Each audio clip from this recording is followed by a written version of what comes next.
Hi there, everyone. It's 4 o'clock in New York. The political fate of one Donald J. Trump and his MAGA Republican Party right now as we come on the air appears to be tethered to those glowing numbers next to every gas station in every town, in every state, in every corner of our great country. Gas prices are soaring because Donald Trump effed around by launching a war with Iran. And now Donald Trump is in the finding out phase of that, as Americans sour on him personally and his party at historic and unprecedented rates. Oil prices hit the highest level in 4 years Thursday before climbing off those highs, as the standoff with Iran and the closure of the Strait of Hormuz shows no sign of ending anytime soon. The nationwide price of gas, according to AAA, is $4.30 a gallon. It was 27 cents lower a week ago. It was $1.32 lower before the war started.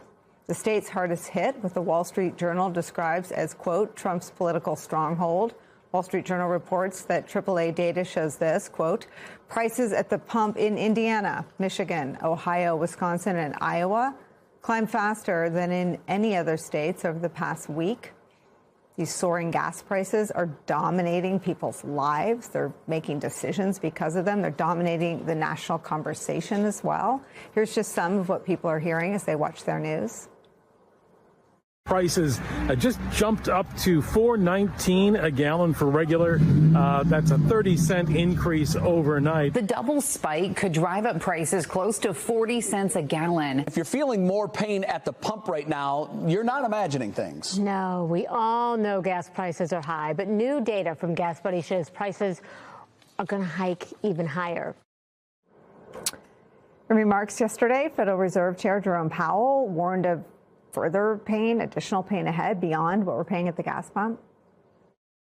We're very well aware that people are experiencing higher gas prices all over the country now, and that hurts. And those hikes may continue to happen, and other things are going to start to reflect airline fares I mentioned, and other products and services that are dependent upon petroleum and derivatives of petroleum. People are going to start to feel that. Anything you have delivered, like anything that travels to you from somewhere else. All of it, all of this now widespread and seemingly spiraling economic despair here at home is making Donald Trump squirm and publicly grapple with it. He seems to be looking for any quick and easy way out of the war he began with Iran. 3 sources with knowledge of the plans that are being cooked up tell Axios that Donald Trump is being briefed on a, quote, plan for a short and powerful wave of strikes on Iran, likely including infrastructure targets, in hopes of breaking the negotiating deadlock. Other options reportedly include taking over a part of the Strait of Hormuz or a special forces operation to secure Iran's uranium. MS Now has not independently confirmed that reporting in Axios, but all of those plans sound very dangerous for the men and women of the military, and they all mark a serious escalation and risk.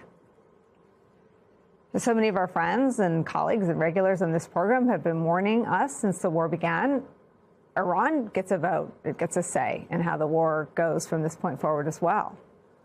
Meanwhile, Donald Trump and his party are paying a steep political price right now. The new poll in Reuters shows Trump's approval rating. A day doesn't go by where someone somewhere doesn't post a new video clip of Trump being unable to physically function in a normal way. Likewise, a day doesn't go by without Grampy spouting off about something that doesn't make sense. They should wave the white flag of surrender. In hockey, they say, uncle. Right. And as desperately as the White House tries to cover it up with all their Trump bootlicking, new polling shows that America is not buying it. Both ABC and Fox, yes, Fox, are coming up with numbers that have the White House in full panic mode. I'm going to detail what the numbers are and what they mean. So stick with us if you want to be able to run to Polymarket and place a bet on when the old draft dodger is going to be put out to pasture. Now, first up is Jen Psaki, who talked about this issue 10 days ago. Now, if that sounds like old news to you, well, wait and hear her predictions, because sure enough, they came true. Watch Jen first lay out the problem and then the proof. Donald Trump has two very big problems tonight. One is that he appears more exhausted and more confused than he has ever been before. He's still completely overestimating his own power. And he also underestimated the will of his opponents to fight back. And that pattern also extends to Trump's crusade against Fed Chair Jerome Powell. It looks like it's about 3.1 billion. It went up a little bit, or a lot. So the 2.7 is now 3.1. I'm not aware of that. Yeah, it just came out. Yeah, I haven't heard that from anybody at the Fed. Yeah, it just came out. From us? Yes. I don't know who does that. You're including the Martin renovation. You just added our entire capital. Yeah, you just added in a third building is what that is. That's a third building. Well, no, including the but Martin building. it's a building that's being built.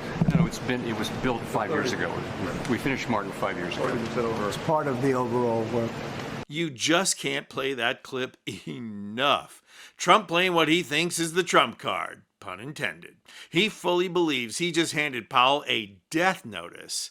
But the Fed chair, being a Fed chair, went through the line items in less than 30 seconds and said, dude, you're including a building that was completed 5 years ago, bought and paid for.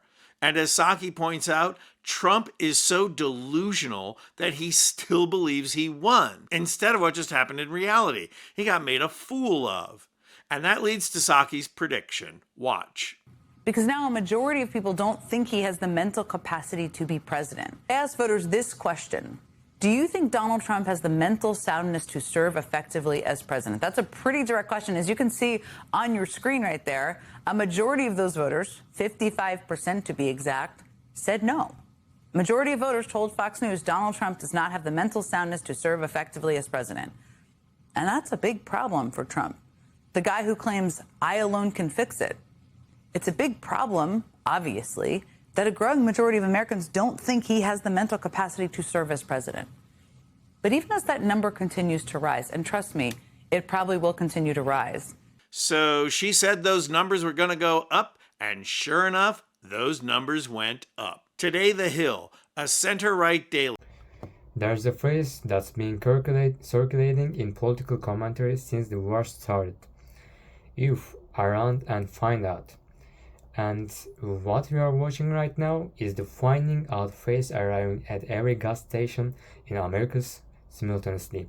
$4.30 a gallon nationally, 27 cents higher than a week ago, $1.32 higher than before the first strike on Iran, and the states absorbing the fastest increases. Indiana, Michigan, Ohio, Wisconsin, Iowa are not random. They are the exact geography of Trump's political coalition. His strongholds are paying the most. The economic transmission mechanism here is not complicated, which is part of what makes the political situation so difficult to manage. Oil doesn't stay in the gas tank. It is in the fertilizer. It is in airline fuel. It is in the cost of anything that gets delivered to you from anywhere. Jerome Powell said it plainly. The pain isn't limited to the pump, and it may continue. Core inflation is already at 2.2%, 3.2%, a point above where the Fed wants it. Real incomes are down 2 months in a row. Inflation adjusts. People are earning less in purchasing power terms, and the saving rate has dropped to its lowest level since 2022. Americans are not absorbing this by changing their behavior. They are papering over it by driving down their savings. That can't go on forever. When it stops, the economic pressure becomes acute in a way that's much harder to politically manage than the slow burn of gradually rising prices. The Spirit Airlines collapse is being treated as a footnote when it's actually an illustration. The airline didn't fail because of a 3-year-old antitrust case. Regardless of what the Trump administration wants to claim, it failed because jet fuel costs spiked due to a war the administration chose to start, and Spirit wasn't a luxury carrier for business travelers with expense accounts. It was the airline of the plumber taking a job in another state. The college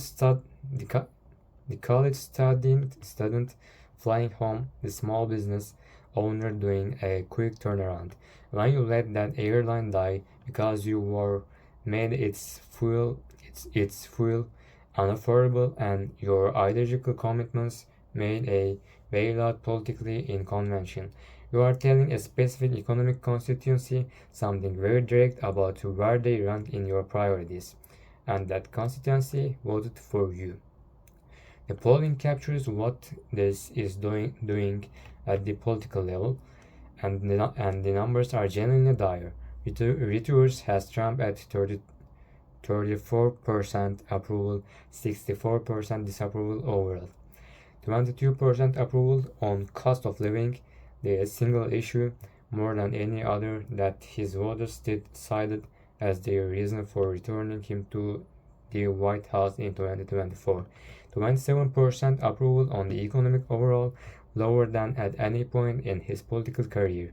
These aren't numbers that a messaging operation fixes. They are numbers that reflect material conditions in people's daily lives, and the conditions are not improving. The Action is reporting on what options are being considered internally. Another wave of strike, possibly including infrastructure targets, potentially a special forces operation to secure Iran's uranium, should be alarming to anyone paying attention. More bombing will not solve the oil price problem. That is not an opinion.